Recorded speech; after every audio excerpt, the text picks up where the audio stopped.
I never believed in Bigfoot until the summer of 1980, when I met one that spoke to me in perfect English on a hiking trail in the Cascade Mountains of Oregon. And what happened when that creature realized I was recording our conversation changed my entire life, forcing me to make a choice between proof and survival. Even now, at 72 years old, I still wake up some nights hearing that voice in the darkness. My name is Vincent Holloway, and in 1980 I was 27 years old, working as a freelance nature photographer based out of Portland, Oregon. It was a good time to be young and independent. Mount St. Helens had just erupted that May, and I was making decent money selling photographs to outdoor magazines like Field and Stream and National Geographic. I'd grown up exploring the forests around the Willamette Valley, developing a deep love for the wilderness that eventually turned into a career. That summer of 1980 was particularly hot. Ronald Reagan was campaigning for president, and I was spending as much time as possible in the mountains trying to capture images of wildlife before the autumn rains began. On July 18, 1980, I drove east from Portland into the Cascade Range, heading for a remote area near Mount Hood, where I'd heard reports of black bears frequenting a particular valley. My assignment was for Outdoor Life magazine, a photo essay on bear behavior during salmon spawning season. I left Portland at 4 a.m., my 1978 Ford Bronco loaded with camera equipment. 2 Nikon f2 bodies, multiple lenses, dozens of rolls of Kodachrome film, a tripod, and my most recent acquisition, a Sony cassette recorder that I'd bought just 2 weeks earlier for $60. I'd bought it to document ambient forest sounds to accompany my photographs, birdsong, wind through trees, streams flowing. I had no idea how important that recorder would become. The drive took nearly 3 hours, winding through small towns, climbing steadily into the mountains. By 7 a.m., I was parked at a remote Forest Service access road, my gear packed into my hiking backpack. The trail I planned to follow wasn't on any official map. I'd learned about it from an old logger named Walt, who told me about a valley where bears congregated every summer because of a creek with exceptional salmon runs. I hiked northeast through thick forest, climbing steadily. The morning was already warm. The forest was beautiful, shafts of sunlight filtering through the canopy, illuminating patches of ferns and wildflowers. Around 9 a.m., I reached the creek Walt had described, about 20 feet wide, crystal clear, flowing over rounded stones with deep pools where I could see salmon resting. I could see fresh bear tracks in the mud near the water's edge. I set up my equipment on a small rise overlooking the creek. I mounted my Nikon with a 400mm lens on the tripod and settled in to wait. I also set up my Sony recorder, placing it on a flat rock near where I was sitting, and pressed record. The cassette tape began turning, capturing the ambient sounds of the creek and forest. For the next several hours, I waited and watched. Around 2 p.m., I finally saw what I'd come for. A large black bear emerged from the forest on the opposite bank. I began photographing immediately, so focused on the bear through my viewfinder that I didn't notice the other presence until I heard a voice behind me say, in perfect, unaccented English, "That's a nice camera you have there." I froze. The voice was deep, resonant, unmistakably masculine, but with a quality I couldn't quite place. I turned slowly, my heart suddenly hammering, and found myself looking up at something that shouldn't exist. It stood about 15 feet behind me, partially concealed by the shadows of a large cedar tree, a massive figure, easily 7.5 feet tall, covered in dark brown hair that hung in long, shaggy strands. The shoulders were incredibly broad, the arms long and muscular. The face was what shocked me most. It wasn't entirely ape-like, nor was it human. It was something in between, a broad flat nose, a heavy brow ridge, high cheekbones, and a jaw that seemed almost too large, but the eyes were unmistakably intelligent, watching me with what looked like curiosity mixed with caution. Please don't run, it said, the words clear and deliberate. I'm not going to hurt you. I just wanted to see what you were doing. My mouth opened, but no sound came out. This thing, this Bigfoot, was speaking. English, perfect English, better English than some people I'd met in Portland bars. You're real, I finally managed to whisper. Very real, it replied, stepping slightly forward into better light, though we prefer to keep that a secret. My name is Walker, at least that's what I've chosen to call myself when speaking your language. What's yours? Vincent, I said, my voice shaking. Vincent Holloway. Well, Vincent Holloway, would you mind if we talked for a while? I don't often get the chance to speak with humans, and you seem like you might be the listening type. What followed was the most extraordinary conversation of my life. We talked for hours. Walker sat down on a fallen log, making itself less imposing, and began to explain things about the world I'd never imagined. Walker told me about its species, which it called the Sasquatch. They weren't mindless beasts or missing evolutionary links. They were intelligent, had language, had culture, had families. They'd lived in the forests of North America for thousands of years, learning to avoid humans as our civilization expanded, becoming masters of stealth and survival. How many of you are there? I asked. Walker's expression grew somber. Not many anymore. Maybe 100 in the Pacific Northwest. A few more in Canada and Alaska. We're a dying people, Vincent. Every year there are fewer of us. Every year the forests shrink and the roads push deeper into our territory. Why haven't you revealed yourselves? If people knew you were intelligent, that you could communicate, maybe they'd protect you. Walker made a sound that might have been a laugh, but held no humor. Would they? Or would they capture us, study us, dissect us, to understand how we're different? Would they put us in zoos or laboratories?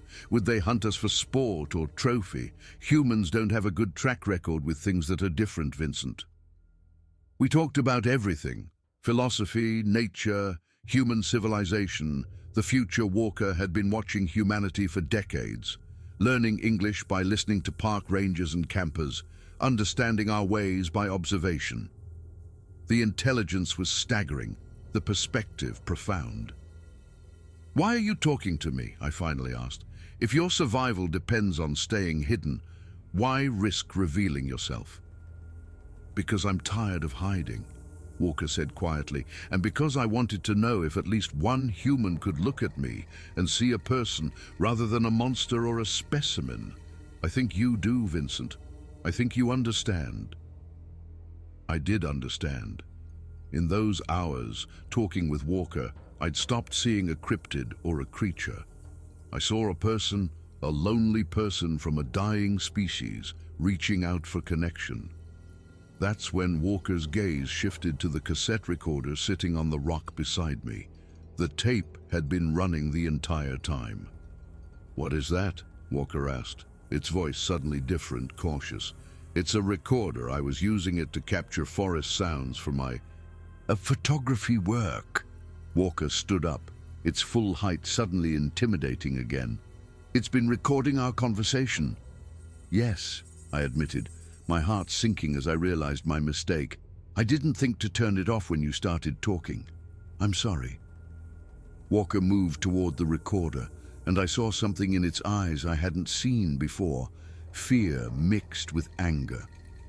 That tape, Vincent, that tape is proof of my existence, proof that I can speak, that I'm intelligent. Do you understand what would happen if that recording got out? I did understand. Suddenly and completely, I understood. You have to destroy it, Walker said. Right now, please, Vincent. I trusted you. I showed myself to you. I talked with you. And now you have evidence that could destroy what's left of my people. I won't share it, I said quickly. I promise, I won't tell anyone. Promises can be broken. People can be pressured or bribed. That tape needs to not exist. Walker's voice was pleading now. I'm begging you, as one person to another, destroy it. I looked at the recorder. That tape was everything. Physical proof of the impossible. A recorded conversation with a Bigfoot. It could make me famous, wealthy, validate every cryptozoologist's dreams. It could change the world. And it could doom Walker and every other Sasquatch to exactly the kind of attention they'd spent centuries avoiding. I reached for the recorder, ejected the cassette, and held it in my hands. The tape inside represented the story of a lifetime, proof of the impossible. And Walker stood there watching me, waiting to see what choice I would make. I thought about Walker's words, about trust and promises, about what it had risked in revealing itself to me, about the loneliness of being the last of a dying species, hiding in shrinking forests, watching the world change and knowing you couldn't adapt fast enough to survive it. I pulled the tape from the cassette, the brown ribbon spooling out into my hands. Then I systematically destroyed it, pulling it apart, breaking the cassette housing, ruining any possibility of recovering the recording. Walker watched in silence as I destroyed the only proof of our conversation. When I finished, the relief on its face was unmistakable. "Thank you," Walker said softly. "That cost you something, I know. But you've given me and my people a chance to continue existing on our own terms. That's a gift I can never repay." "I don't need repayment," I said. "What I got from talking with you today, the understanding, the perspective, that's worth more than any fame or money that tape could have brought." Walker nodded slowly. "You're a rare human, Vincent Holloway. Most of your kind would have made the other choice. I'm glad I was right about you." We talked for a little while longer as the sun began to set. Then Walker stood to leave. "Will I see you again?" I asked. "I don't think so," Walker replied. "This was too dangerous. Too much risk. I have to get farther away, deeper into the wilderness, maybe head north to British Columbia, where there's still enough forest to disappear into. But I'll remember you, Vincent. I'll remember that at least one human saw me as a person and chose kindness over proof. I'll remember you too," I said, "and I'll keep your secret, I promise." Walker reached out and placed a massive hand on my shoulder, a gesture of friendship and gratitude.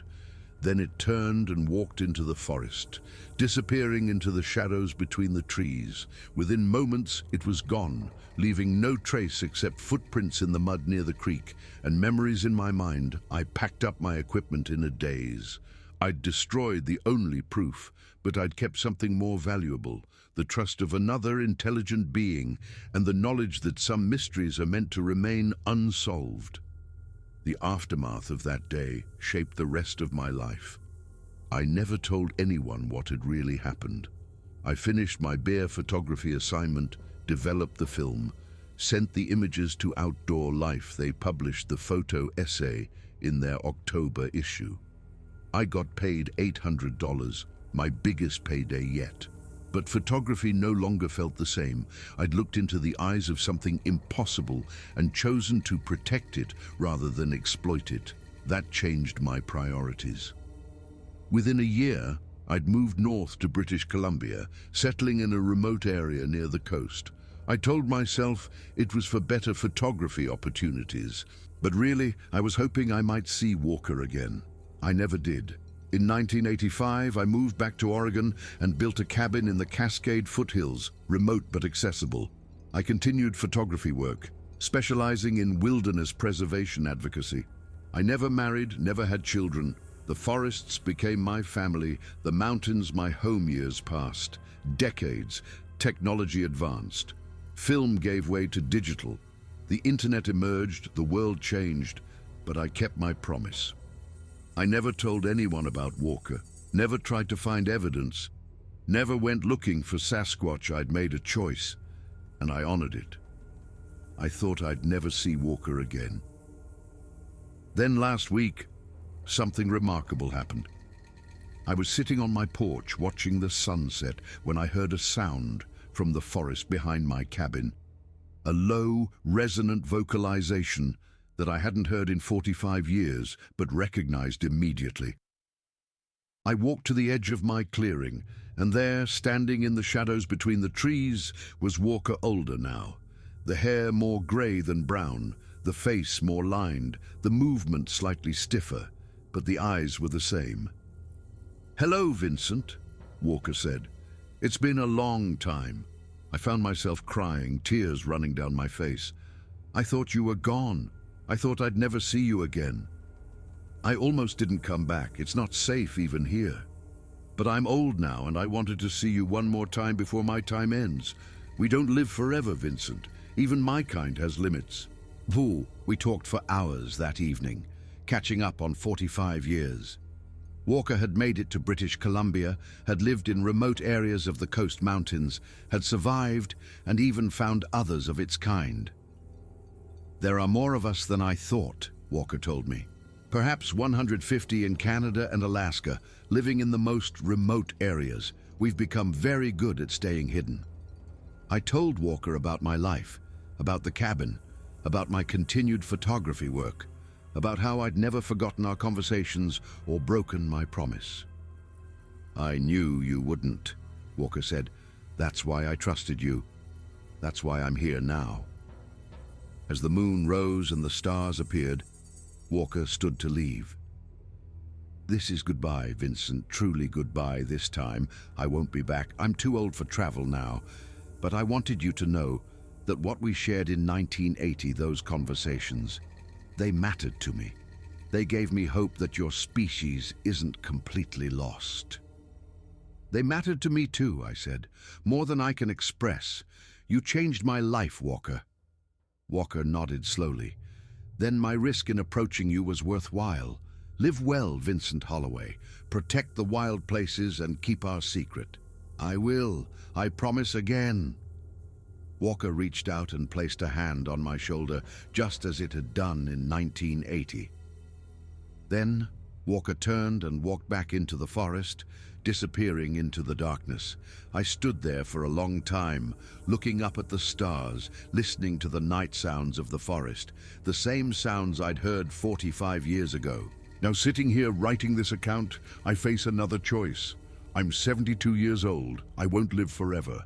This secret will die with me unless I share it, but sharing it would violate the promise I made. So I've decided to write this account and seal it in an envelope to be opened only after my death. To whoever eventually reads this, I'm Vincent Holloway, and I'm telling you the truth. Bigfoot is real. They're intelligent, articulate, and trying desperately to survive in a world that keeps shrinking around them. They speak English, at least some of them do, and they've chosen to remain hidden because they know what would happen if they revealed themselves. Respect that choice. If you go into the wilderness, go quietly and humbly. And if you're extraordinarily lucky, if you glimpse something extraordinary, I'm asking you to do what I did, keep it to yourself. Let them remain mysterious. Some things are more important than proof. Some beings deserve to live without human interference. I made the right choice in 1980 when I erased that tape. I'm making the right choice now by sealing this account until I'm gone. The wild places are disappearing, but please let this one mystery remain. Let the Sasquatch stay in the realm of legend and shadow.